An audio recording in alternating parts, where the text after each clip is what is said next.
नमस्कार साथियों, मैं सुभाष नायक, व्याख्याता शारीरिक शिक्षा। आज हम शारीरिक शिक्षा का एक छोटा सा महत्वपूर्ण टॉपिक है फ्रिक्शन फोर्स, जिससे संबंधित एक दो क्वेश्चन परीक्षाओं में जरूर पूछे जाते हैं। बड़े साधारण और सिंपल क्वेश्चन होते हैं, लेकिन कंसेप्ट क्लियर नहीं होने की वजह से हमारे वो क्वेश्चन है वो किसी कारण से सही नहीं हो पाते हैं। तो आज हम फ्रिक्शन फोर्स, घर्षण बल के बारे में विशेष रूप से बात करेंगे। घर्षण बल क्या होता है, घर्षण बल की क्या विशेषताएं होती है, घर्षण बल के लिए क्या क्या चीजें उत्तरदायी होती है, घर्षण बल के क्या प्रकार होते हैं, प्रत्येक प्रकार के घर्षण बल की क्या विशेषताएं होती हैं, खेलों में घर्षण बल के क्या महत्व होते हैं, इन सभी बातों पे हम बात करेंगे। सबसे पहले बात करते हैं घर्षण बल की, फ्रिक्शन फोर्स। घर्षण बल क्या है? घर्षण बल एक गति विरोधी बल है और ये तब उत्पन्न होता है जब दो सतह एक दूसरे के संपर्क में आती है। अर्थात जब किसी एक वस्तु को दूसरी वस्तु के ऊपर खिसकाया जाता है, सरकाया जाता है, उस कंडीशन में एक प्रतिरोधी बल उत्पन्न होता है और उसे ही घर्षण बल कहा जाता है। तो घर्षण बल है वो खेलों में महत्वपूर्ण भी है और नुकसानदायक, कहीं कहीं नुकसान भी है इनके। तो सबसे पहले बात करते हैं हम घर्षण बल की। लिखना चाहेंगे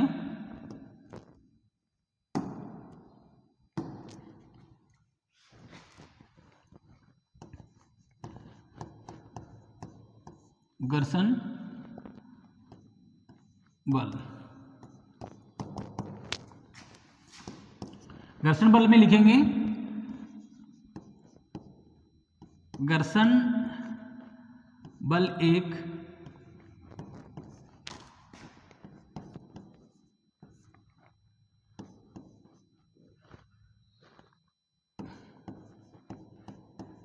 गति विरोधी, घर्षण बल एक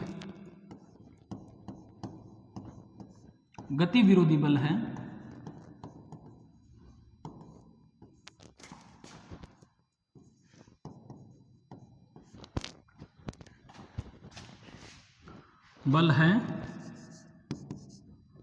जो दो सतहों के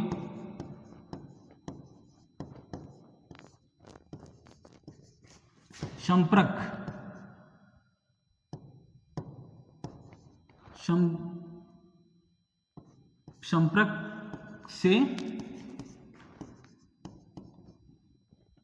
उत्पन्न होता है।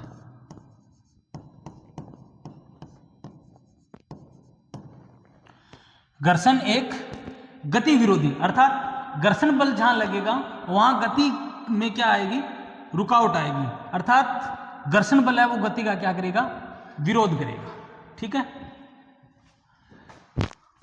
घर्षण बल में क्या होता है? जब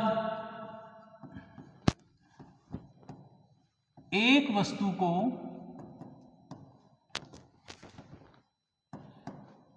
दूसरी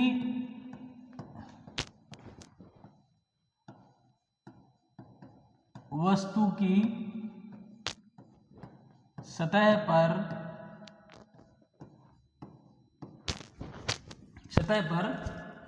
सरकाया जाता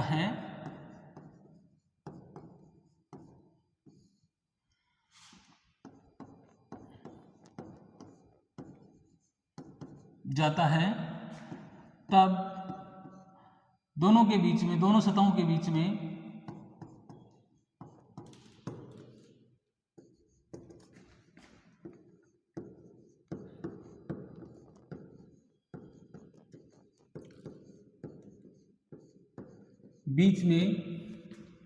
एक प्रतिरोधी बल,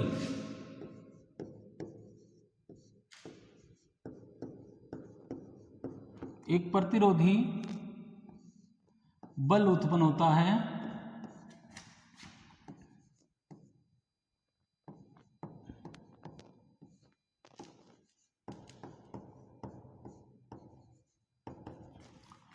है जिसे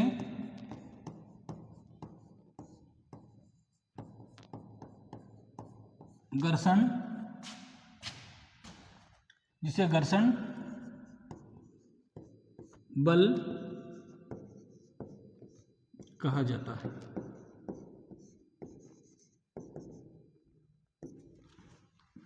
जिसे घर्षण बल कहा जाता है। घर्षण एक गति विरोधी बल है और इसके अंतर्गत होता क्या है, जब एक वस्तु को दूसरी वस्तु की सतह के ऊपर सरकाया जाता है तो उस अवस्था के दौरान एक प्रतिरोधी बल अर्थात सतह को, किसी वस्तु को आगे खिसकने से रोकने वाला बल उत्पन्न होता है। उसी बल को हम घर्षण बल कहते हैं, फ्रिक्शन फोर्स कहते हैं। ठीक है, घर्षण बल कैसे लगेगा, ज्यादा लगेगा या कम लगेगा, ये निम्नलिखित बातों पर निर्भर करता है। उन बातों का हम जिक्र करेंगे, कौन कौन सी ऐसी बातें हैं जिन पे घर्षण बल है वो निर्भर करता है।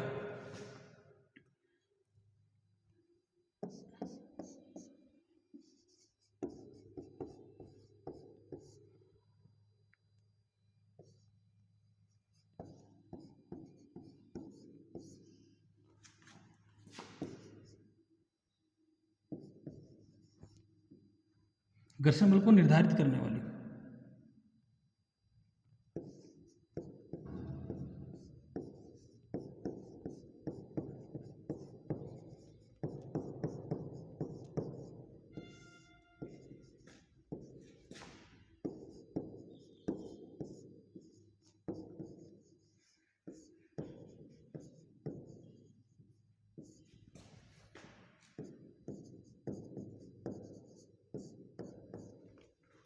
अब हम बात करेंगे घर्षण बल का निर्धारण किस आधार पर किया जा सकता है जाएगा, अर्थात घर्षण बल किस आधार पे ज्यादा लगेगा, कैसी स्तर, किन किन बातों पे निर्भर करता है कि जिसकी वजह से घर्षण बल कम या ज्यादा लगेगा। तो पहली बात तो इसके अंदर हम लिखना चाहेंगे कि पहली बात तो यह है कि दोनों सतहों की सामग्री, कोई वस्तु हो सकती है, वस्तुओं की सतहों की सामग्री हो सकती है, लेकिन जो सतह है जिनके बीच में घर्षण प्रतिरोधी बल, गति विरोधी बल उत्पन्न हो रहा है, उनकी जो सतह की सामग्री है उनके ऊपर मुख्य रूप से घर्षण है वो क्या करता है, निर्भर करता है कि घर्षण बल ज्यादा लगेगा या कम लगेगा। तो पहली, दोनों वस्तुओं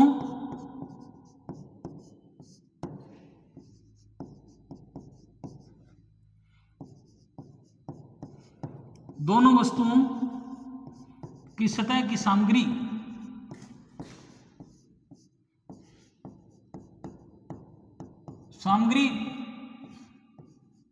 पर निर्भर करेगा कि घर्षण बल ज्यादा लगेगा या कम लगेगा। दूसरा, सतह का खुरदरापन ये डिसाइड करेगा कि घर्षण बल कितना लगेगा और ज्यादा है या कम है घर्षण। ठीक है, तो दूसरी है दोनों सतहों की खुरदरापन, दोनों सतहों का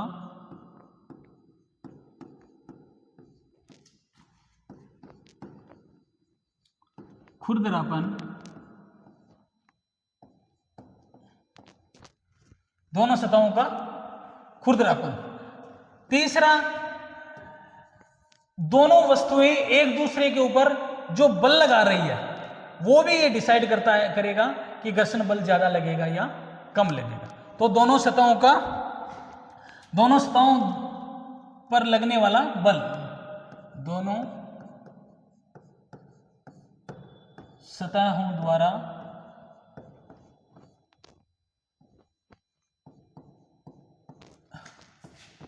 एक दूसरे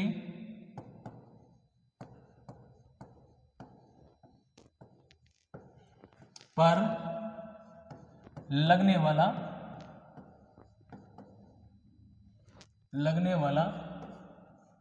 बल भी निर्धारित करता है कि घर्षण बल कितना लगेगा बल। ठीक है। चौथा, दोनों सतहों में एक दूसरे के ऊपर जो सापेक्षिक क्रियाशीलता है वो कितनी है, वो भी ये डिसाइड करती है कि घर्षण बल ज्यादा लगेगा या कम लगेगा। ठीक है, तो ये मुख्य रूप से हम पढ़ रहे हैं घर्षण को निर्धारित करने वाले पॉइंट्स है, कारक है, तत्व है। तो दूसरा दोनों सतहों की सापेक्षिक क्रियाशीलता,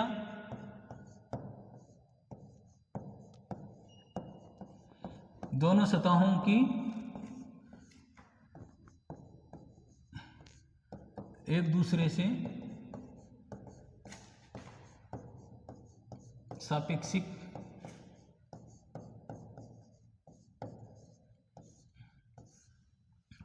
क्रियाशीलता,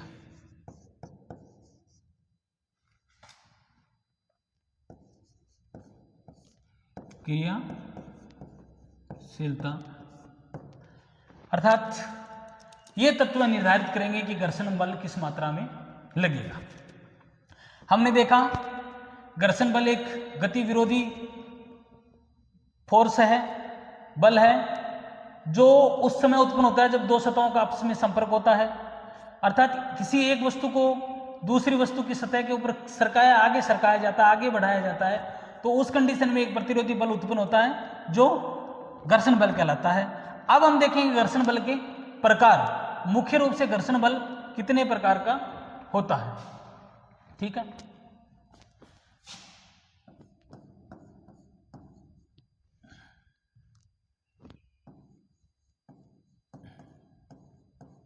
घर्षण के प्रकार, घर्षण बल के प्रकार, घर्षण के प्रकार।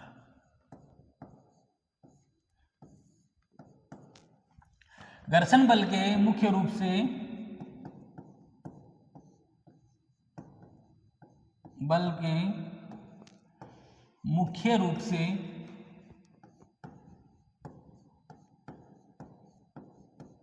से दो प्रकार हैं। पहला है स्थैतिक घर्षण,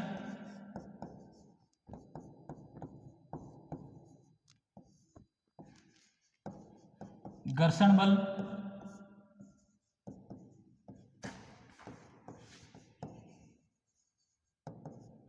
static force, friction force,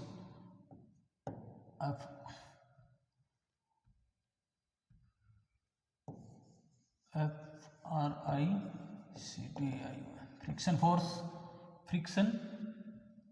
force. और दूसरा है गतिज, डायनामिक, गतिज घर्षण बल, डायनामिक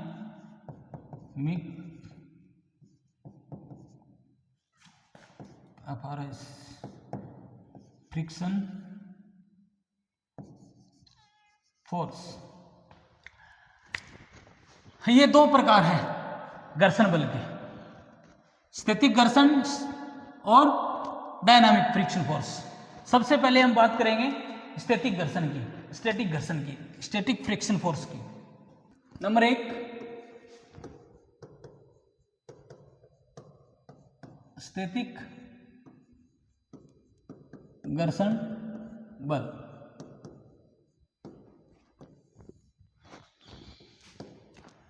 तो स्थैतिक घर्षण बल दो सतहों के मध्य तब उत्पन्न होता है जब एक सतह दूसरी सतह पे चलना प्रारंभ करती है। अर्थात किसी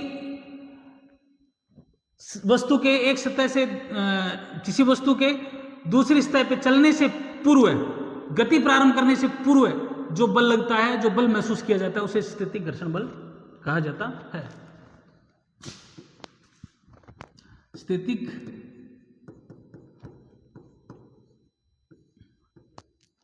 घर्षण बल दो सतहों पर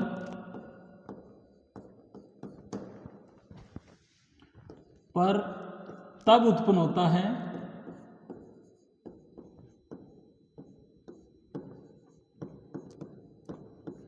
है जब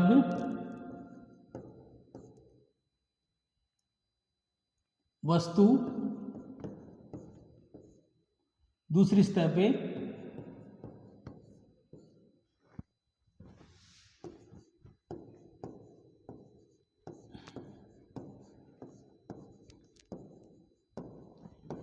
चलना प्रारंभ करती है अर्थात किसी वस्तु की वास्तविक गति प्रारंभ होने से पूर्व है। सी वस्तु की वास्तविक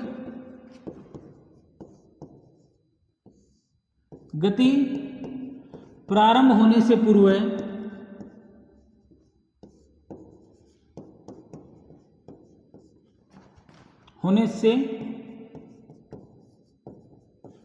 जो बल महसूस किया जाता है, जो बल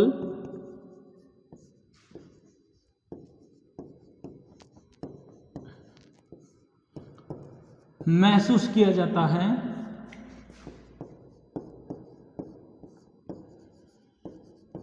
उसे स्थैतिक घर्षण बल कहा जाता है। क्लियर?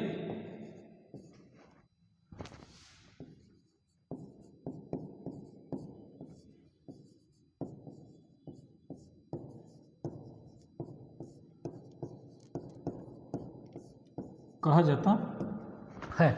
अर्थात हम जब देखते हैं कि जब फर्श पे रखे किसी भारी पत्थर को, बक्से को, रखा हुआ बक्सा है, उसको आगे खिसकाया जाता है, धक्का दिया जाता है, पुश किया जाता है। उस कंडीशन में हम उसको आगे धक्का देते टाइम जब तक उसमें गति प्रारंभ होती है उससे पहले हम एक खिंचाव महसूस करते हैं, एक लोड महसूस करते हैं। गति प्रारंभ होने से पहले तक, जब तक वो बक्सा क्या स्थिर है, तब तक जो बल महसूस हो रहा है, जो खिंचाव महसूस हो रहा है, उसे हम स्थैतिक फोर्स घर्षण बल कहते हैं, स्टैटिक फ्रिक्शन फोर्स कहते हैं। ठीक है, बात करते हैं नंबर 2, डायनामिक या गतिज फ्रिक्शन फोर्स, गतिज घर्षण बल।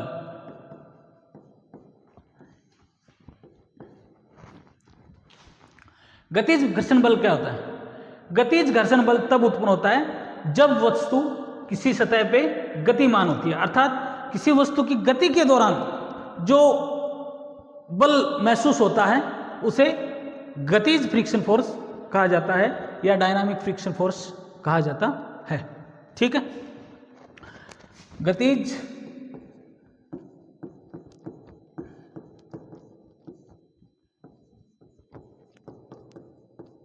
घर्षण बल तब उत्पन्न होता है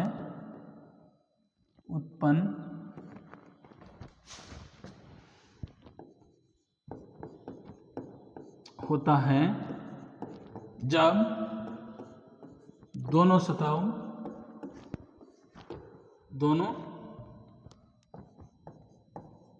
सतहों के मध्य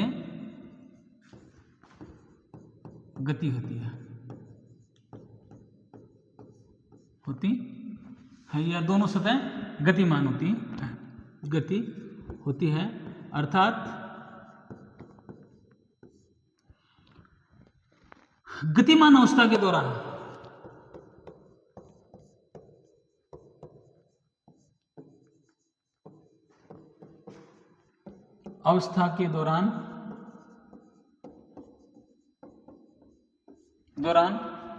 महसूस किए जाने वाला बल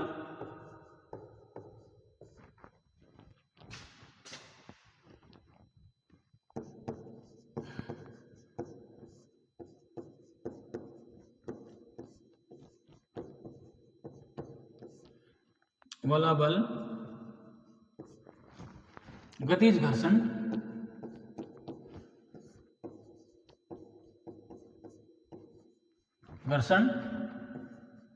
बल कहलाता है। आई बात समझ में? गतिज अवस्था के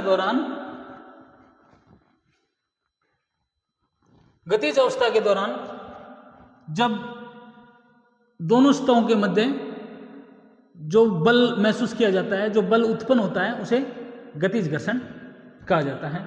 गतिज घर्षण के प्रकार की बात करें हम, गतिज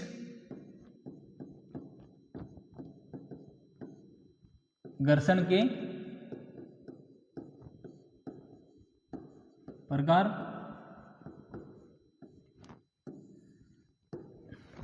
गतिज घर्षण के प्रकार की बात करें तो मुख्य रूप से गतिज घर्षण दो प्रकार का होता है। अर्थात गतिज घर्षण के अंतर्गत उस अवस्था में जो बल लग रहा है उसका अध्ययन किया जाता है जिस टाइम दोनों सतह एक दूसरे के ऊपर क्या होती है, एक दूसरे के साथ क्या होती है, गतिमान होती है। तो गतिज घर्षण मुख्य रूप से मुख्यतः दो प्रकार का होता है।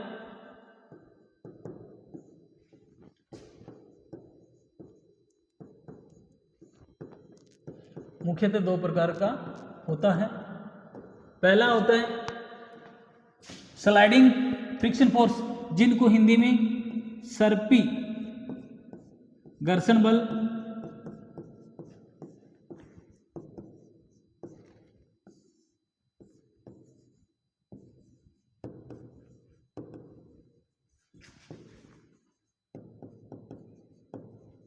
फ्रिक्शन फोर्स, सर्पी घर्षण। दूसरा होता है लुढ़कने वाला, रोलिंग फ्रिक्शन फोर्स।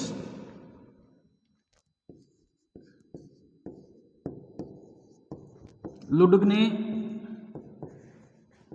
वाला घर्षण बल,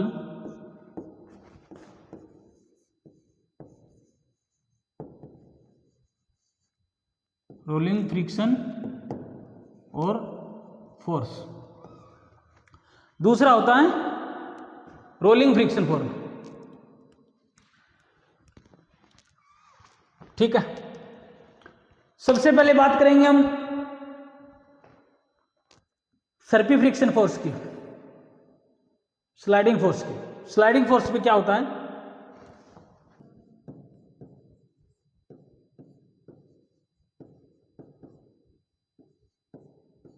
घर्षण बल। सर्पी घर्षण बल वहां देखा जाता है जहां पर कोई वस्तु एक सतह से, कोई वस्तु किसी सतह पे सरकती है, वहां उत्पन्न होता है। तो सर्पी घर्षण बल में हम लिखना चाहेंगे सर्पी घर्षण बल वहां उत्पन्न होता है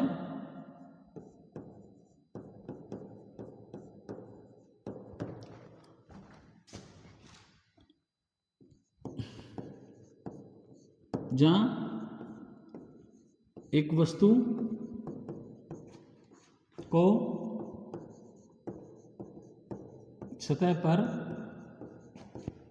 सरकाया जाता है।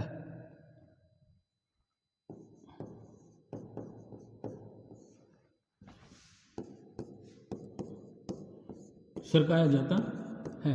लुढ़कने वाला या बेलन, रोलिंग फ्रिक्शन फोर्स, लुढ़कने वाला या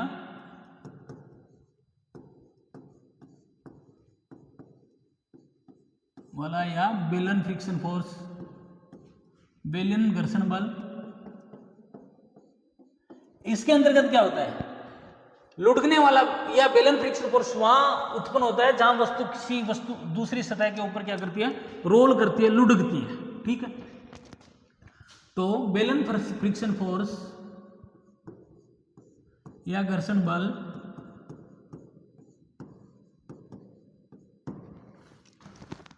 बेलन घर्षण बल वहां उत्पन्न होता है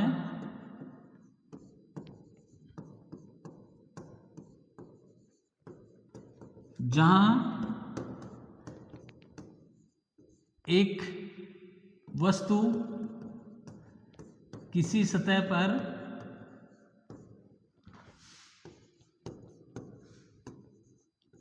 लुढ़कती है या रोलिंग करती है, लुढ़कती है या रोलिंग करती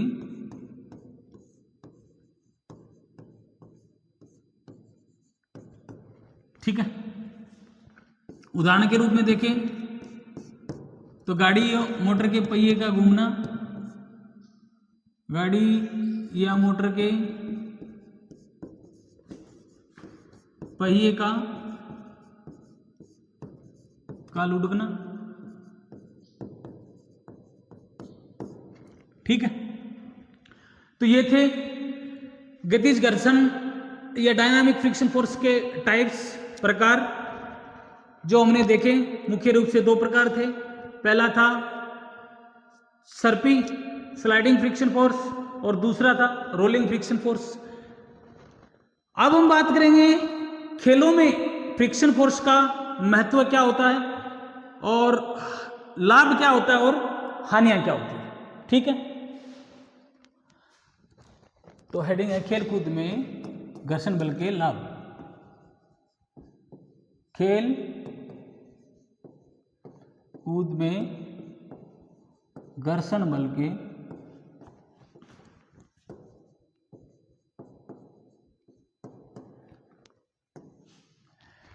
देखने में बहुत सिंपल लग रहे हैं, लेकिन निश्चित रूप से कई परीक्षाओं में इससे संबंधित क्वेश्चन प्रश्न आते हैं और जानकारी के अभाव में हम क्वेश्चन को क्या कर बैठते हैं, गलत कर बैठते हैं। तो सबसे पहले हमें ये ध्यान में होना चाहिए कि खेल कूद के घर्षण बल के लाभ क्या है। तो घर्षण बल के लाभ हम लिखना चाहेंगे, कन्फर्म है, ये बात निश्चित है कि अगर घर्षण बल नहीं होगा तो कोई भी खेल गतिविधि है वो संपन्न नहीं हो पाएगी। क्योंकि बिना घर्षण के किसी वस्तु को पकड़ना, किसी वस्तु को धक्का देना, किसी वस्तु को खींचना, चलना, दौड़ना ये संभव नहीं है। अलग अलग खेलों की प्रकृति के हिसाब से जैसे जैसे इक्विपमेंट है, जैसे जैसे खेल के नियम हैं, स्किल है, उसके हिसाब से हमें हर जगह घर्षण बल की आवश्यकता होती है। जैसे हम कबड्डी खेल के अंतर्गत देखेंगे तो कबड्डी खेल के अंदर डोजिंग देना, आगे मूवमेंट करना और किक उठाना, वापस चलना, पिविट करना, घूमना, ये सारी गतिविधियां तभी संपन्न होगी जब सुफिशिएंट मात्रा में, पर्याप्त मात्रा में घर्षण बल की उपस्थिति होगी। तो पहला बात है, किसी वस्तु को पकड़ने के लिए घर्षण बल क्या है, सहायक है, किसी उपकरण को पकड़ने में लाभदायक। पहला लाभ क्या है, किसी उपकरण, खेल उपकरण को पकड़ने के लिए या पकड़ने में सहायक होता है, ठीक है, पहला लाभ। ठीक है।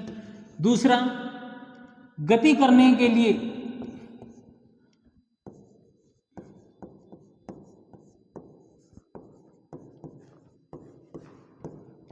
भी खेलों में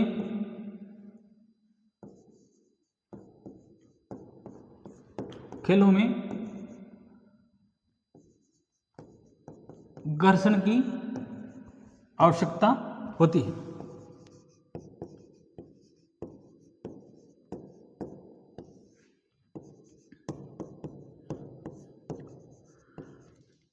दूसरा, दिशा बदलने में,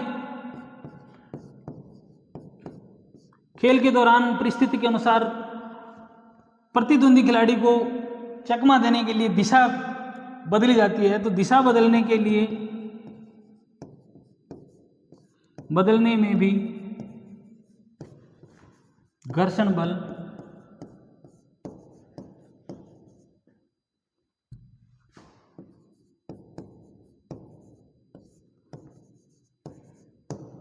सहायक है। मेन और मुख्य बात यह है कि मुख्य रूप से सभी खेलों में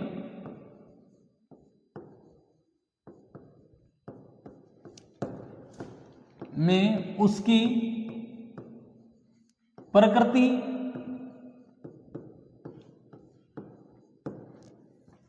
वह खेल उपकरणों के अनुसार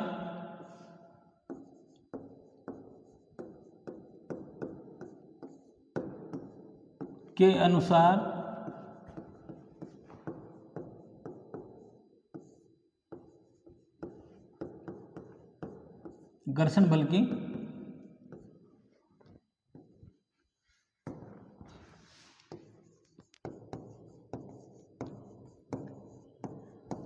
आवश्यकता होती है। प्रत्येक खेल में बिना घर्षण के बिना प्रत्येक खेल की कल्पना करना नाम मात्र है। जरूर और मुख्य रूप से हर खेल की स्थिति और प्रकृति के अनुसार घर्षण बल की आवश्यकता होती है। अब हम बात करेंगे घर्षण बल की हानियां। जितने हर चीज का लाभ के साथ साथ हानियां भी होती है, तो घर्षण बल कहीं ना कहीं खेलों को प्रभावित भी करता है। तो घर्षण बल की हानियां भी हमें देखने को खेलों में मिलती है। ठीक है, पहली हानि क्या है? ये हमारी गति को क्या करता है? डिक्रीज करता है, अर्थात गति को क्या करता है? कम करता है। घर्षण बल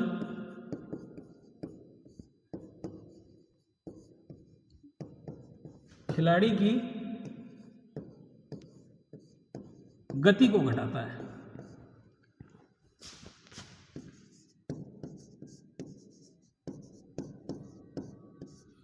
घटाता है। दूसरा, घर्षण लगता है तो निश्चित तौर पे हमें हमारी ऊर्जा खर्च होती है और हमें थकान महसूस होती है। तो दूसरी बात यह है कि घर्षण बल के कारण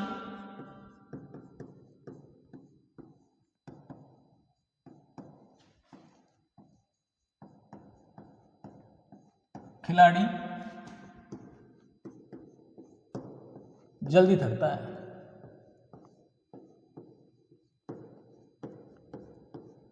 जल्दी थकता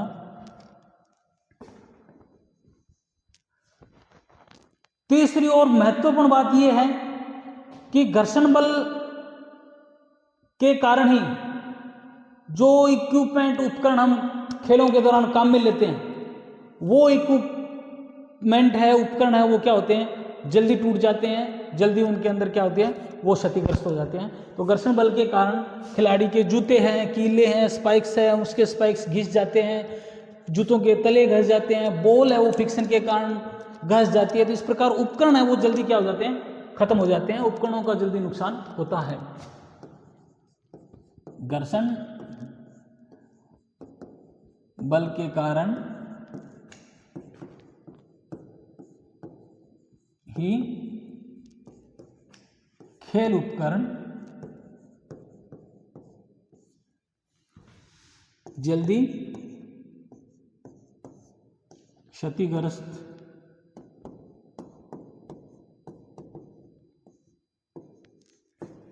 हो जाते हैं,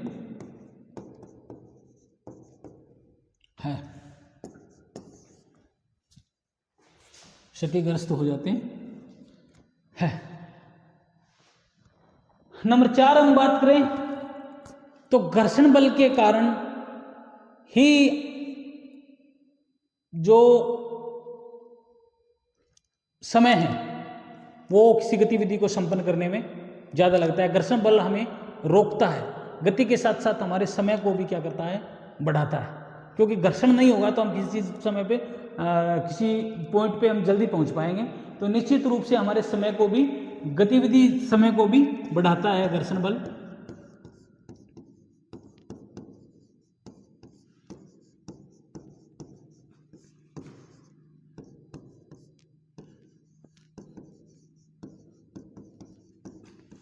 घर्षण बल बढ़ाता है। इस प्रकार हम कह सकते हैं कि घर्षण बल जितना हमारे लिए लाभदायक है, उतना ही हमारे लिए कहीं ना कहीं हानियां भी, डिसएडवांटेज भी पैदा करता है, उत्पन्न करता है।